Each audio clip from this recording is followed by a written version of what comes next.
Hi, this is Jenna, and in this video I would like to show you some website articles and show you the different information components in each website article. And we're going to start by searching google.com for my research question, which is how do humans affect global warming?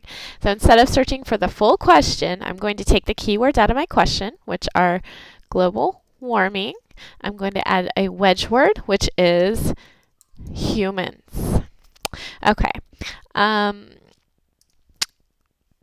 Okay, in my results list, I get a list of different things. At the top, I get some scholarly articles, but we're going to search Google Scholar later, but I would want to check these out.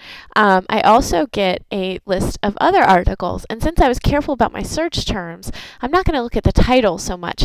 I'm going to look at the organization that's publishing this website. For example, this one is published by UCSUSA.org. I'm not exactly sure what that is, but it's a .org, so I'll keep that in mind. This is Seattle PI. It looks like that's maybe a newspaper. This is one from National Geographic. So I can get a feel for the quality of information just by looking at the green URL here. I'm going to click on the first one and find out what UCS.USA is. Okay, it looks like UCS is the Union of Concerned Scientists. And this is the title of my website. How do I know that? Because if I go up to the URL and I delete the extra information, or I click on that title, it takes me back to the home page where I can see that this is a website that publishes on different topics that scientists are concerned about.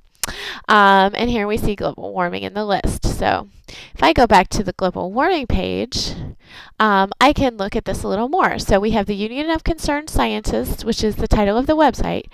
We have global warming, which is the title of the web page. But we have human fingerprints, which is the title of the article on the page. So it's important to know the different levels of information that you have when you find something that's going to work for your research question. If I look through the article, I can see this is my article, and I can see some data. I also see some numbers that indicate citations. So they are citing their references, which is something I want to remember when I evaluate this resource. And then at the bottom, I can see the references. So they've cited their work, which is good. I can check out some of those citations. Maybe some of those are relevant to my research question too, and use those. At the very bottom, I have a date. This is my last revised date that tells me that this article was revised in 2006. So that's a little old. I'm going to remember that when I evaluate my resource too. At the very bottom here, I can also see a date for when the website is published. And again, I can see that it's the Union of Concerned Scientists who published this website. Okay, so after I've written down that information, I am going to go and I'm going to do another search. This time I'm going to do a Google Scholar search. And this is Google Scholar, and just by taking a quick look before I even click on anything, I can get some information. So for example, this green information here tells me that this article is from a journal called Ecology, published in 1994. I've got this one from the Wiley Online Library, published in 1997. I have this one, which is published by W.R. Klein, which is book publishing company. So that means that I've got a Google book here rather than an article or web page. So basically, I can see what may or may not be useful depending on the topic. For example, ecology is about humans, so that might be a good one. Also, I can get information about what type of resource this is. So this tells me this is a book. So this is a Google book.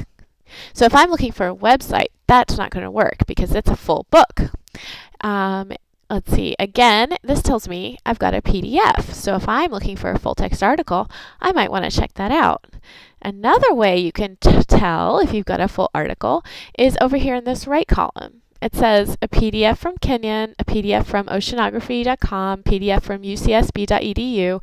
These are all, this is telling me that I can get the full text PDF here. So I might want to check out these sources if I'm looking for that information right away. If I'm not, so say for example, I want this one, global warming human population pressure and the viability of the world's smallest butterfly. Well, I click on that. It didn't say there was a PDF available, and it looks like what I've got here is just an abstract describing the article. So if I click on View Full Article, it's going to tell me that I can view the full article if I pay for it. So the library, Donate on a Library, has probably already paid for it.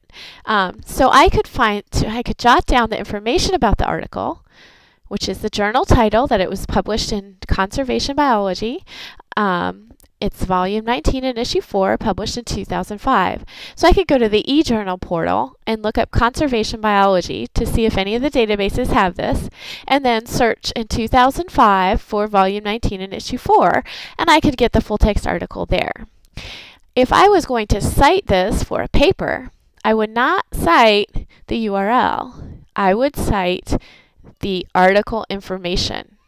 The journal title, the volume, the issue, the title, and the author. Because this information is really about an article. It's not really its own website. I hope that helps clear up some of the search questions that many of you have when you search the internet. Please feel free to contact me if you have any others.